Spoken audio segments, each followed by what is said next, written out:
안녕하세요. 열린시장 상황을 잡아라 김선영입니다. 지수는 소폭 상승세를 나타내고 있지만 외국인 투자가들의 이 매도 움직임이 심상치가 않습니다. 5거래일 연속 매도가 나오고 있고요. 본격적으로 외국인 투자가들이 매도에 나선 게 한 8일이었는데요. 8일부터 10일 거래일 동안 하루를 제외하고 매도 물량이 열흘간 출회가 되고 있습니다. 이 기간 동안 1조 1천억 원이 넘는 매물이 좀 나오고 있고요. 외국인의 매도를 들여다보면 한 업종에 국한된 것이 아니라 수출주와 내수주 할 것 없이 전방위적인 매도가 나오고 있습니다. 선물시장의 분위기 역시 외국인 투자가들은 심상치가 않습니다. 추가적으로 매도에 나설 수 있는 그 규모는 5조 원이 넘는다라는 그런 의견도 증권가에서는 나오고 있는데요. 다만 그동안 외국인 투자가들의 매도를 일으켰던 그 원인 중에 하나가 그리스 문제였습니다. 간밤에 그리스의 낙관론이 나오고 있고 글로벌 증시는 화답하면서 강세 움직임을 펼쳤습니다. 과연 등 돌린 외국인 투자가들 그리스 이 호재를 바탕으로 오늘은 어떤 움직임을 펼칠지 함께 살펴보도록 하겠습니다. 열린시장 상한가를 잡아라. 지금부터 출발하죠. 먼저 개장 전 주요 뉴스부터 살펴보겠습니다. 손현정 캐스터입니다. 오늘 아침 주요 뉴스입니다. 첫 소식부터 함께 보시죠.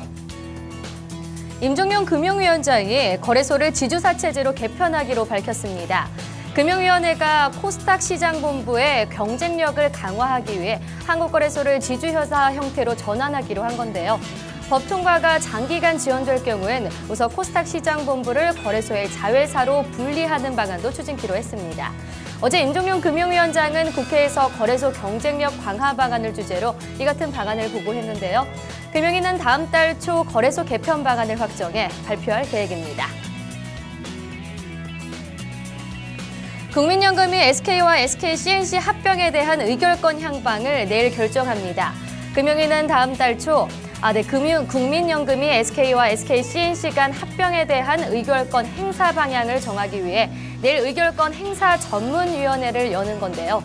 최근 삼성과 엘리엇 간의 분쟁이 일어난 데 이어 재벌 계열사 간 합병 비율 논란은 두 번째입니다. 앞서 지난 4월 SK C&C와 SK는 1대 0.73의 비율로 합병을 결정한 바 있는데요. 국민연금의 의결권 행사 방향은 상징성이 크고 다른 기관 투자자들에게도 영향을 미친다는 점에서 전문위 개최 결과가 주목됩니다. CU가 편의점 배달 시대를 열었습니다. 편의점 CU가 지난 20일부터 배달 대행 업체인 부탁해와 제휴해 배달 서비스를 시작했는데요. 소비자가 부탁해 앱이나 또 웹사이트에 접속해 CU 제품을 10,000원 이상 구매하면 늦어도 40분 안에 원하는 장소에서 물건을 받을 수 있습니다.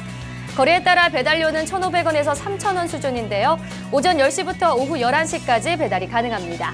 CU는 오피스와 1인 가구가 밀집한 강남, 서초, 송파, 여의도 내 30개 매장에서 2달 동안 배달 서비스를 시범 운영한 뒤 올해 말까지 서울 1,000여 개 점포로 확대할 예정입니다.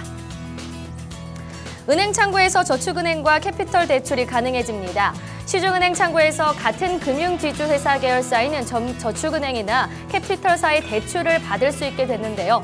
금융위원회는 금융지주 경쟁력 강화 방안을 발표하고 또 금융지주 계열사 간의 규제를 대폭 완화하기로 했습니다.